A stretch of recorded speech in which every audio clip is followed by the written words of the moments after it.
ಅವತ್ತು ಸನ್ಮಾನ್ಯ ಕುಮಾರಣ್ಣವರು ಈ ರಾಜ್ಯದಲ್ಲಿ ಮುಖ್ಯಮಂತ್ರಿಗಳಾಗಬೇಕು, ಕುಮಾರಣ್ಣವರು ಈ ರಾಜ್ಯದಲ್ಲಿ ಮುಖ್ಯಮಂತ್ರಿಗಳಾದ್ರೆ ಯಾವ 2006 ಮತ್ತು 2007ರ ಗಡಿಯಲ್ಲಿ 20 ತಿಂಗಳ ಕಾಲ ಸನ್ಮಾನ್ಯ ಕುಮಾರಣ್ಣ ಅವರು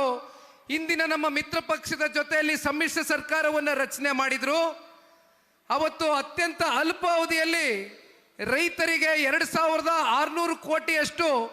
ಸಾಲವನ್ನು ಮನ್ನಾ ಮಾಡಿದಂಥದ್ದನ್ನ ಜಿಲ್ಲೆಯ ಜನತೆಯೂ ಕೂಡ ನೋಡಿ, ಇಂಥ ಒಬ್ಬ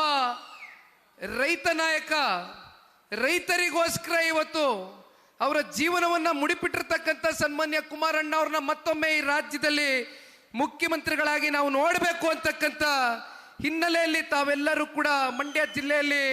ಇರ್ತಕ್ಕಂಥ 7 ವಿಧಾನಸಭಾ ಕ್ಷೇತ್ರದ ಎಲ್ಲ ನಮ್ಮ